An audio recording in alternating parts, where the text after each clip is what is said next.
Find omega just after collision,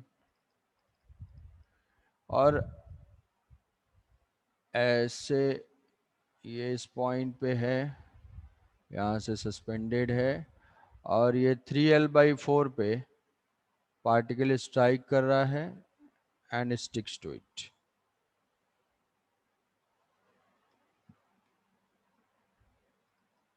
thirty degree पे mass m है, speed v0 है, और ये जो है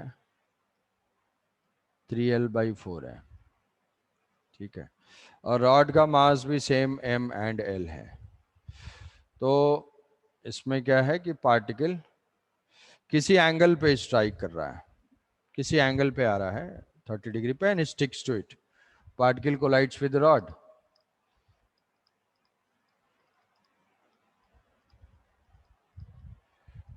ये क्वेश्चंस को इंडिपेंडेंटली सॉल्व करना है और तब जाके ये दिमाग में सेटल होगा। ऐसे देखते रहोगे तो तुम्हें फील गुड तो होगा, लेकिन जब सॉल्व करोगे तो पॉजिटिव का नेगेटिव हो जाएगा। जैसे जैसे टेस्ट में F equal to,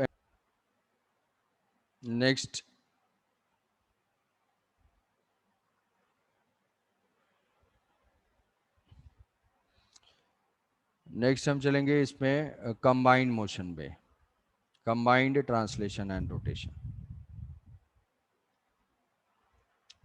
combined translation, ये क्या था? ये प्योर रोटेशन था। Combined translation and rotation,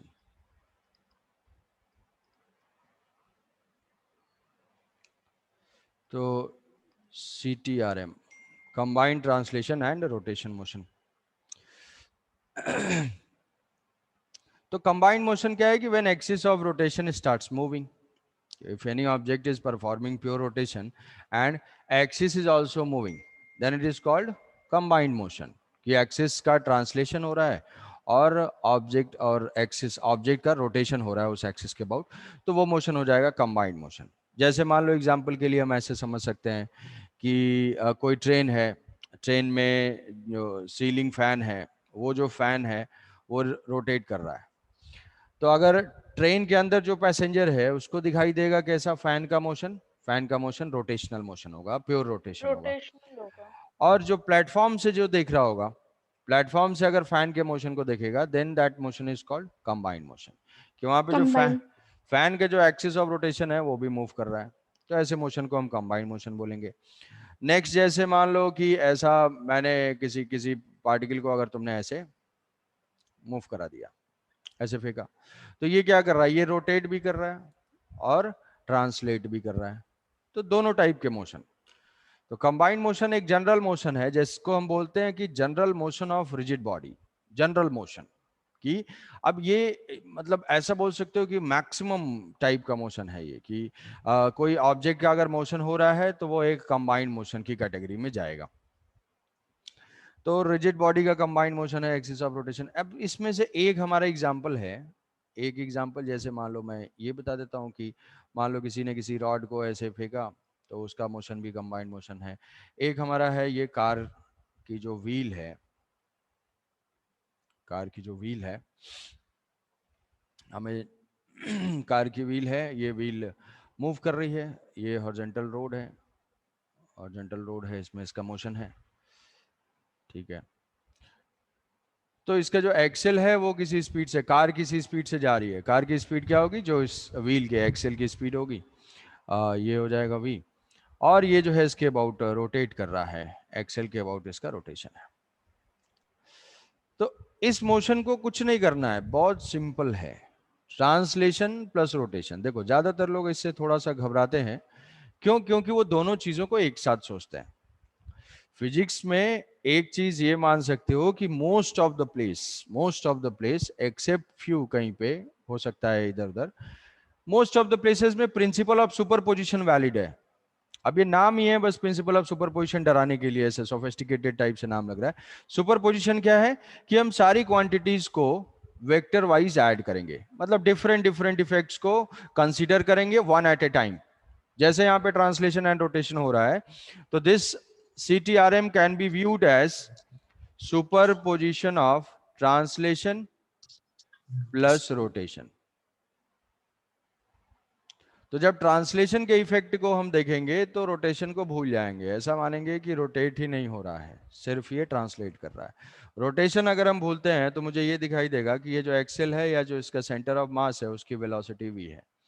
translation की प्रॉपर्टी सबसे पहले बताई थी कि ट्रांसलेशन की प्रॉपर्टी ये होती है कि each and every point will have same linear velocity, displacement and acceleration.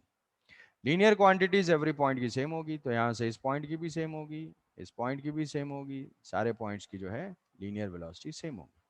कोई भी पॉइंट हम लेते हैं तो उनकी वेलोसिटी सेम होगी। अगर सेंटर ऑफ मास का एक्सेलेरेशन या सेंटर का एक्सेलेरेशन a है, अब मैं यहाँ पे सेंटर क्यों बोल रहा हूँ, क्योंकि इसका रोटेशन किसके अबाउट हो रहा है, सेंटर के अबाउट हो रहा है। तो ये जो है जो इस एक पॉइंट की वेलोसिटी होगी वो हर पॉइंट की वेलोसिटी होगी, जो एक पॉइंट का एक्सेलेरेशन होगा हर पॉइंट का एक्सेलेरेशन होगा, जो एक पॉइंट का डिस्प्लेसमेंट होगा वो हर पॉइंट का डिस्प्लेसमेंट होगा। तो ट्रांसलेशन की कैरेक्टरिस्टिक को मैंने यहाँ पे अप्लाई कर दिया। अब उसके बाद फिर रोटेशन, जब मैं रोटेशन सोचूंगा तो ट्रांसलेशन भूल जाऊंगा। अभी ट्रांसलेशन भूल गया तो ये मान लो ये प्योर रोटेट कर रहा है ऐसे। अब रोटेशन है तो उससे अगर मैं वेलोसिटी निकालता हूँ तो भाई रोटेशन की खास बात यही होती है कि all the particles are moving on circular path with common centre. Common centre ये बोल सकते हैं कि सबके सेंटर कहाँ लाई करते हैं, ऑन एक्सिस ऑफ रोटेशन। कि रोटेशन जब ऑब्जेक्ट Yes. प्योर रोटेट करता है तो all the particles are moving on a circle of different radius, but the centre is lying on the axis of rotation. Axis of Axis rotation. of तो rotation. उनके centre common है, radius different है, तो उससे हमें velocities find करनी पड़ेगी। तो वहां पे हर पॉइंट की एंगुलर स्पीड सेम है, एंगुलर डिस्प्लेसमेंट सेम है, एंगुलर एक्सेलरेशन सेम है। तो ये हो जाएगा, अगर मैं इसकी रेडियस को r एज्यूम करता हूँ, yes radius is r, so it is omega r। इस पॉइंट की अगर वेलोसिटी फाइंड करनी है तो ओमेगा r, इस पॉइंट की वेलोसिटी, ये सेंटर ही है, हालांकि ये थोड़ा डिस्प्लेस्ड है बट सेंटर है, ओमेगा r। अब ये हो गया रोटेशन का इफेक्ट। अब मुझसे पूछा जाएगा, मुझे जो भी आंसर देना होगा ये पूछा जाएगा कि find the velocity of point A, find the velocity of point B, find the velocity of point C, या किसी general X Y Z point की वेलोसिटी। तो इसको सुपर इम्पोज कर देना है। सुपरपोज करना है कैसे, वेक्टर वाइज। तो वेक्टर वाइज जो है ये टॉप मोस्ट पॉइंट की जो वेलोसिटी होगी due to translation, due to rotation, omega R and V, due to translation, due to rotation, v omega r, due to translation, due to rotation, v and omega r, due to translation, due to rotation। बस ऐसे बताना है। अब super impose कर लिया तो इस point की जो वेलोसिटी है वो इन दोनों का वेक्टर समेशन है। इस पॉइंट की स्पीड ऐसे है, इस पॉइंट की जो स्पीड है वो ऐसे है, वेलोसिटी मतलब इस मैग्नीट्यूड और डायरेक्शन। इस पॉइंट की स्पीड हॉरिजॉन्टल है और इस पॉइंट की स्पीड ऐसे है। तो मतलब यहाँ से उसको विजुअलाइज ऐसे किया जा सकता है कि मान लो कि जैसे अगर मड पार्टिकल्स हैं उस टायर पे, तो अगर वो डिटैच होते हैं तो किस डायरेक्शन में जाएंगे, जिधर उनकी इनिशियल वेलोसिटी हो। मूविंग फ्रेम से कोई भी पार्टिकल डिटैच होता है तो उसको उसकी वेलोसिटी मिलती है ड्यू टू इनर्शिया। तो अब हर पॉइंट से जो पार्टिकल अगर डिटैच होता है तो इसी डायरेक्शन में जाएगा। यहां से सपोज कि यहाँ पे लोकेटेड कोई डस्ट पार्टिकल है, कोई पार्टिकल है, अगर वो मान लो डिटैच होता है तो उसकी डायरेक्शन ये होगी, ना कि ये टेंजेंशियल। बात समझे? तो हमें ये सुपर इम्पोज करना है। Yes, sir. तो ट्रांसलेशन की प्रॉपर्टी हमें पता है, ट्रांसलेशन पता है, ट्रांसलेशन में वर्क डन पता है, F equal to M A पता है, ये सारी क्वांटिटीज पता है। तो इसमें क्या है कि ये किसके अबाउट है, रोटेशन अबाउट सेंटर ऑफ मास। ये क्या है, इसको हम बोलेंगे rotation about centre of mass, rotation about centre of मास। और ये है translation of centre of mass. Sir वो लोएस्ट पॉइंट पे कैसे होगा, लोएस्ट डायरेक्शन पॉइंट, स्पीड का? ये ट्रांसलेशन एंड ये रोटेशन। नहीं सर, नेट तो फिर जीरो हो जाएगा। Net So net net, net zero हो भी सकता है, नहीं भी हो सकता है। If v is yes equal to sir, omega, उसके मैग्नीट्यूड पर डिपेंड करेगा। हाँ तो दो वेक्टर अपोजिट डायरेक्शन में है तो नेट रिजल्टेंट या तो जीरो होगा या v माइनस ओमेगा आर होगा। मतलब हमने राइट साइड स्पीड ज्यादा है या ओमेगा आर माइनस वी होगा, ये तो इनके मैग्नीट्यूड के ऊपर डिपेंड करेगा। हाँ सर। Yes sir.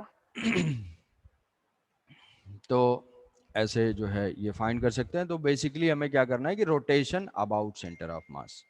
अब जब rotation about centre of mass use होगा तो रोटेशन के जो इक्वेशन है torque equal to I alpha, angular momentum I omega. अब काइनेटिक एनर्जी भी लिखेंगे तो translational kinetic energy, rotational kinetic energy. Angular momentum लिखेंगे translational angular momentum, rotational angular momentum.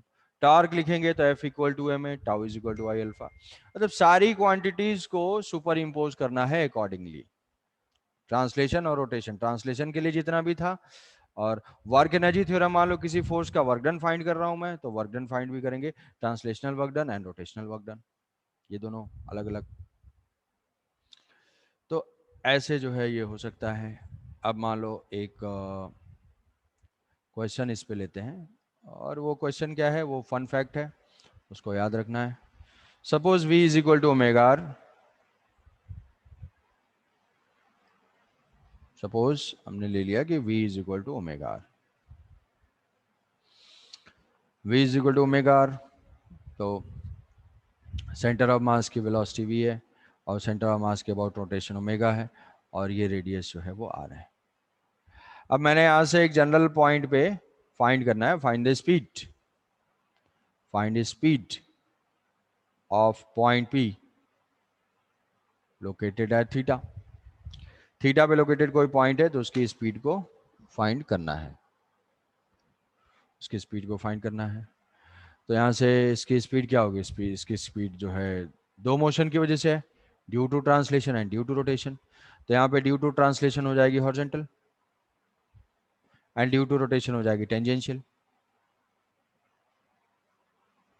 Tangential speed क्या हो जाएगी, ओमेगा आर, ओमेगा आर। तो omega R है तो रिजल्टेंट क्या होगा, इन दोनों वेक्टर का सम, रिजल्टेंट जो है इन दोनों वेक्टर का सम होगा। तो ये v है और ये दूसरी वेलोसिटी भी है omega R which is equal to v। And angle, angle is, ये है 90 डिग्री और ये है 90 माइनस थीटा, तो ऐसा बोल सकते हैं कि ये है थीटा। एंगल, ये एंगल थीटा है तो ये 90 माइनस थीटा, और ये है एंगल 90 रेडियस के टेंजेंट, तो ये एंगल हो जाएगा थीटा। तो angle between vectors is 180 minus theta, pi minus theta. तो what is speed, v is equal to, जो भी हम बोल सकते हैं vp, vp is equal to, दो वेक्टर को ऐड करना, एंगल उनके बीच का हमें नोन है पाई माइनस थीटा, तो a square plus b square plus 2ab cos theta. तो ए स्क्वायर हो जाएगा v square plus omega r का whole square, a square plus b square plus 2ab cos 180 minus theta, यही है इसका root. तो omega r की value v अगर गिवन है, नहीं गिवन होगी तो फिर जो भी गिवन होगी वो बताएंगे। ये हो जाएगा v square plus 2v square, और cos pi minus theta is minus cos theta, minus cos theta. तो माइनस कॉस थीटा, यहाँ से 2v स्क्वायर कॉमन ले लेंगे, 2v स्क्वायर कॉमन लेंगे, 2v स्क्वायर और 1 minus cos theta, 1 minus cos theta. तो इसको क्या लिख सकते हैं, 2 साइन स्क्वायर थीटा बाई 2 और 2 cos square theta by 2। Yes, sir. V into root 2 into 1 minus cos theta. 1 So minus 2 cos, 2 sin, 2 sin. 1 minus cos 2 theta, ये क्या होगा भाई, 1 minus cos 2 theta, 2 sin square theta by 2, sir. 1 plus cos 2 theta, ये क्या होगा, कोई बताए। 2 cos square theta by 2. अच्छा, cos 2 थीटा का फॉर्मूला ही बता दो, cos 2 theta equal to, Sir, Cos 2 cos square theta minus 1. yes, ठीक sir. है, 2 cos square theta minus sign square theta, या 2 cos स्क्वायर थीटा माइनस 1, 2 हाँ, cos स्क्वायर थीटा माइनस 1। तो ये हो जाएगा 1 plus cos 2 theta is equal to 2 cos square theta, हाँ sir. और या 1 माइनस कॉस 2 थीटा होगा तो वो 2 साइन स्क्वायर थीटा। तो ये Yes, यूज sir. होता है, तो ये फॉर्मूले याद रखना है। तो यहाँ पे अगर थीटा है तो उसको मैं थीटा बाई 2 ले लूंगा, 2 इंटू थीटा बाई 2, तो तो ये हो जाएगा 2 साइन स्क्वायर थीटा, तो this is equal to 2v square into 2 sine square theta by 2, sine square theta by 2, तो ये हो जाएगा 2v 2v sin sine theta by 2. 2v sine theta by 2। किसी जनरल हाँ, पॉइंट की वेलोसिटी जो vertical line से थीटा एंगल पे है तो उसकी स्पीड हो जाएगी 2v साइन थीटा बाई 2। तो अब इसमें मान लो वो क्वेश्चन ऐसे छोटे मोटे आ सकते हैं कि लोकेट पॉइंट या find theta where resultant speed is equal to speed of centre of mass, resultant speed is equal to speed of centre of mass, तो vp is equal to v put कर दोगे। ऐसे case में if मान लेते हैं ऐसे कोई वैल्यू है कि if it is given that particle की जो स्पीड है वो सेंटर ऑफ मास की स्पीड के बराबर है, तो तुम्हें याद रखना चाहिए कि अगर वर्टिकल से थीटा पे होती है तो हमारी स्पीड होती है 2v साइन थीटा बाई 2, तो ये हो जाएगा 2v साइन थीटा बाई 2, तो यहाँ से ये आ जाएगा theta by 2 is equal to 30 degree, sine theta by 2 is equal to 30 degree और theta is equal to 60 degree, 60 degree. हाँ Yes sir. तो 60 degree theta is Sir, equal, sir वो डायग्राम एक बार दिखाए ना।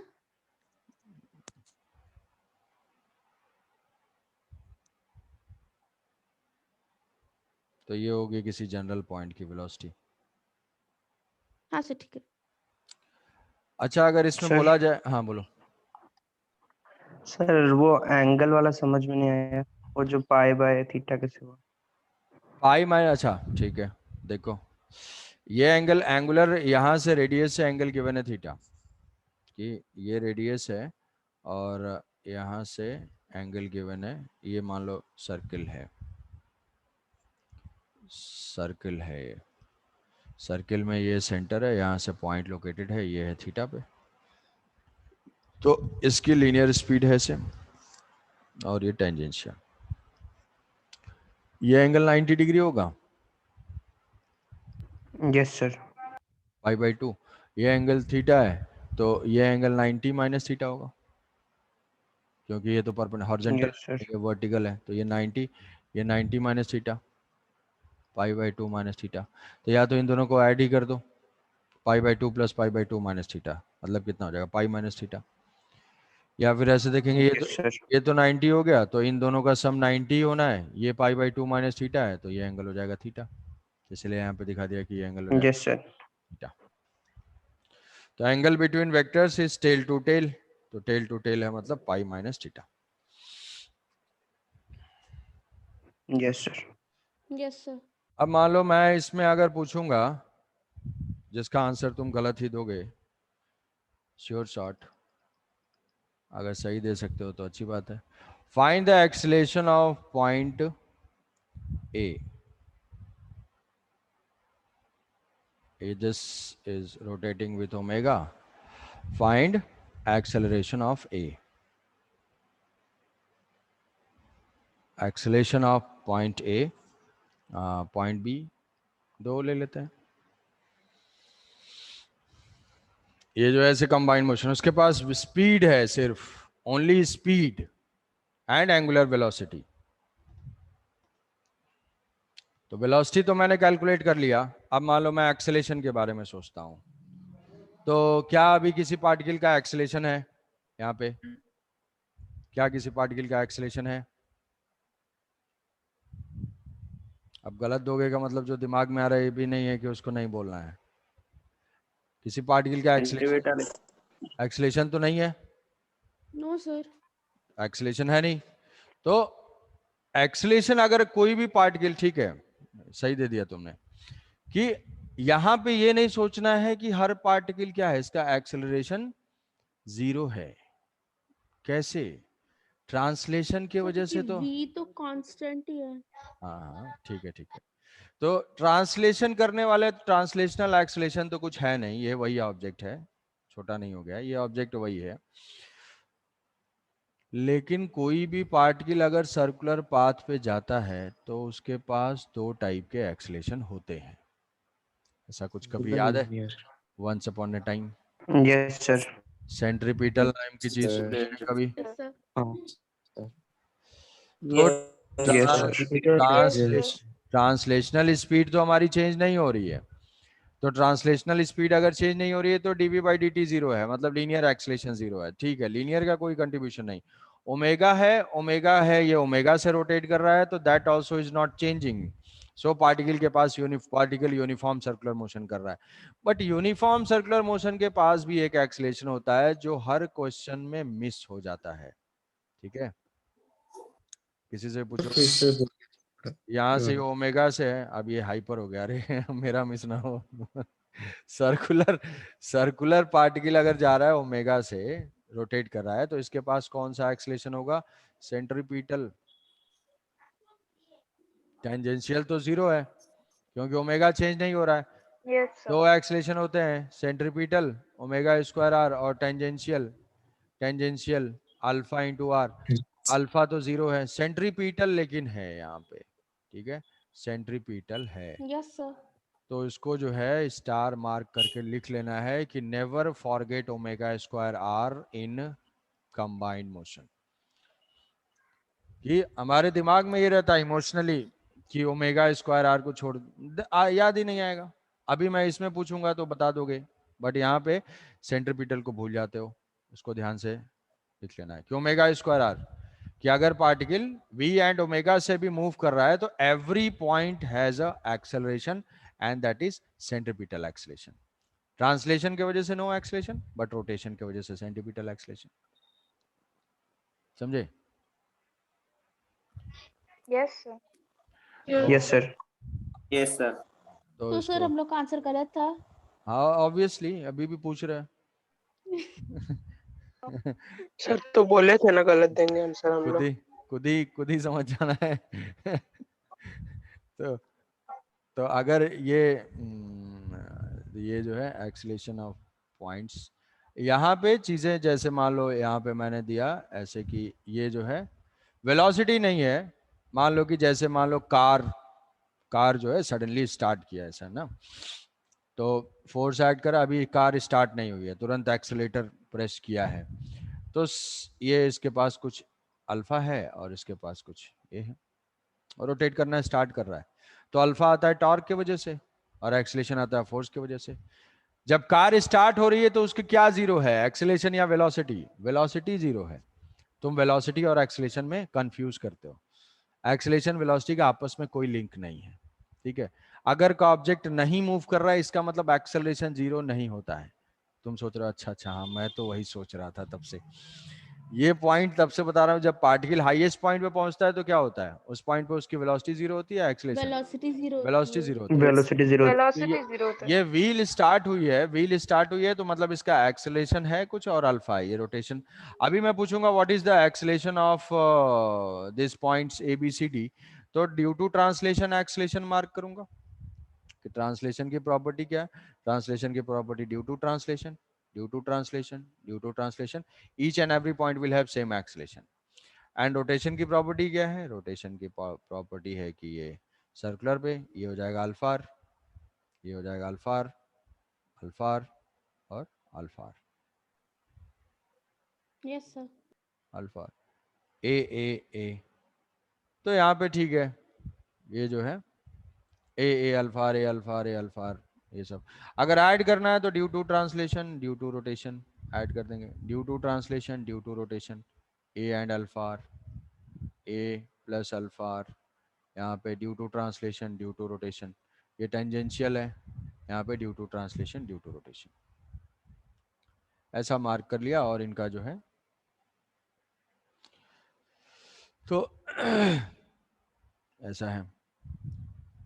अब इसमें अगर मान लो कि कुछ वेलोसिटी भी होती है, जैसे कार मूव करना स्टार्ट कर गई, कार चल रही है अभी रोड पे, वहां पे स्टार्ट हुआ और कार चलना स्टार्ट कर दी, कुछ स्पीड पे मूव कर रही है, मतलब इसके पास, और अभी भी हमने क्या किया, एक्सेलेटर प्रेस किया हुआ है, कार एक्सेलेट ही हो रही है, तो इसके पास एक्सेलरेशन भी है, वेलोसिटी भी है, और इसके पास ओमेगा भी है, अल्फा भी है, ओमेगा भी है, अल्फा भी है। तो अब मुझे अगर किसी पॉइंट का एक्सेलरेशन फाइंड करना होगा तो ध्यान से देखना कि ओमेगा के वजह से भी एक्सेलरेशन होता है, that is centripetal acceleration. Omega के वजह से जो एक्सेलरेशन होता है सेंट्रीपिटल एक्सेलरेशन, तो यहाँ पे अगर मैं फाइंड तुमसे पूछा जाएगा find the net acceleration. Net acceleration due to translation, due to rotation and due to rotation. Centripetal acceleration and tangential acceleration. Due to translation, due to rotation, tangential acceleration and due to rotation, centripetal acceleration. ठीक है, ये देख के घबराना नहीं है, बस याद रखना है इसको. ये due to translation, due to rotation, due to rotation, centripetal acceleration and tangential acceleration. तो ज़्यादातर जो है कि ए अल्फ़ा रहता है तो दिमाग में ऐसे ही रहता है, ओमेगा जो है छूट जाता है. ये अल्फ़ा इंटू आर, ये है ओमेगा स्क्वायर आर और ये है ए. तो अगर हम किसी भी पॉइंट का एक्सेलरेशन बताएंगे तो नेट एक्सेलरेशन ये सबका रिजल्टेंट बताएंगे, इसका रिजल्टेंट बताएंगे ये सबका. जैसे मान लो मैं अगर लिखना चाहूँ, जैसे मान लो कि मैंने कोऑर्डिनेट सिस्टम ऐसे दिख लिया ऐसे. अब या तो मैं मैग्नीट्यूड फाइंड करूं या इसको वेक्टर फॉर्म में लिख सकता हूं. ये एक्स एंड वाई है, X and Y axis horizontal X positive, vertical Y positive. तो किसी भी पॉइंट का, जैसे ये मान लिया ये पॉइंट ए है, ये बी है, ये सी है, मान लो बी पॉइंट का मुझे एक्सेलरेशन लिखना है. तो point acceleration of point B is equal to X के अलॉन्ग दो है एक्सेलरेशन, किसी को भी पॉजिटिव किसी को भी नेगेटिव. पॉजिटिव क्या है? पॉजिटिव है ए, तो राइट वर्ड जो direct A minus omega square are I cap plus minus alpha minus alpha are J cap. इस वेक्टर का मैग्नीट्यूड फाइंड कर लेंगे. सी पॉइंट का एक्सेलरेशन लिखना है, सेम हम ऐसे लिख सकते हैं. Acceleration of point C, acceleration point C A minus alpha R I cap plus omega square R J cap. तो ओमेगा स्क्वायर आर को याद रख लेना है बिल्कुल, ठीक है. ओमेगा स्क्वायर आर छूटना नहीं चाहिए. सेंट्रीपिटल एक्सेलरेशन लिख सकते हो यहाँ पे. Never forget this centripetal term. Omega है तो होगा, नहीं है तो ठीक है नहीं होगा. ये नहीं कि नहीं है तो भी नेवर फॉरगेट, मैं नहीं छोड़ूंगा इसको. ऐसा नहीं करना है उसको. ओमेगा अगर है तो सेंट्रीपिटल भी है, समझे? Yes sir. Yes sir. तो ऐसे जो है वेलोसिटी एक्सेलरेशन गिवन होंगे तो हमारा फर्स्ट वैरायटी ऑफ प्रॉब्लम होगा इसमें कि find the velocity and acceleration of any point. तो उसको जो है वेक्टर वाइज सबको ऐड कर देना है और फाइंड कर लेना है. अब यहाँ पे कोई भी हमें पढ़ना है rolling motion. Rolling is a special case of combined motion. कई लोग सोचते हैं कंबाइंड रोलिंग सेम है. रोलिंग मोशन तो सिर्फ सर्कुलर ऑब्जेक्ट का हो सकता है? कोई क्यूब थोड़ी रोल कर सकता है. कोई क्यूब है, क्यूब का रोलिंग हो सकता है? नहीं. बट क्या क्यूब का कंबाइंड मोशन हो सकता है? ये जो रॉड है ये क्या है? ये इसका कंबाइंड मोशन है. क्या ये रोलिंग है? रोलिंग नहीं है. तो रोलिंग मोशन, और हम उसको बोल सकते हैं प्योर रोलिंग, और उसको बोलते हैं कि रोलिंग विदाउट स्लिपिंग.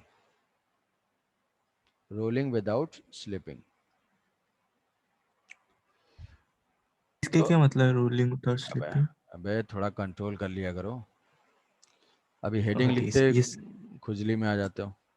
ये जैसे मान लो रोलिंग विदाउट स्लिपिंग, तो कार चल रही है रोड पे, मान लो सडनली स्टार्ट हुआ या सडनली ब्रेक अप्लाई किया, ठीक है. जैसे मान लो कि ऐसा है कि कार, अगर मान लो कार चल रही है स्पीड में, तुमने ब्रेक अप्लाई कर दिया, तो ब्रेक अप्लाई किया तो ये जो है स्पीड, ब्रेक अप्लाई करने से हमने क्या किया, ये मान लो चल रही है v एंड ओमेगा है. ब्रेक अप्लाई करने से क्या है कि कार का व्हील का रोटेशन बंद हो जाएगा. जैसे व्हील का रोटेशन बंद होगा वैसे ही क्या होगा, ये है v। अब ओमेगा बंद हो गया तो जो कांटेक्ट पॉइंट है जो रोड के कांटेक्ट में है वो उसके पास क्या होगी, उसके पास यही ट्रांसलेशन, ओमेगा हमने जीरो कर दिया। मान लो डिस्क ब्रेक है, अप्लाई किया ओमेगा तुरंत जीरो, ओमेगा जीरो तो इसके पास ट्रांसलेशनल स्पीड तो होगी। अब ये क्या करता है, ये इस कांटेक्ट पॉइंट के पास वेलोसिटी है तो वो स्किड करेगा। स्किड करेगा मतलब हम क्या बोलेंगे, स्लिपिंग हो रही है इसकी, ठीक है। या मान लो भाई इमीडिएटली जीरो नहीं हुआ, इस वैल्यू से कुछ कम हो गया, इस वैल्यू से कुछ कम हुआ, तो जब जब ये कांटेक्ट पॉइंट स्लिप करता है कांटेक्ट सरफेस के रेस्पेक्ट में, तो हम उसको बोलते हैं स्लिपिंग। ये मूव भी कर रहा है और स्लिप भी कर रहा है, दोनों टाइप के पॉसिबिलिटीज हैं। जैसे देखो एक और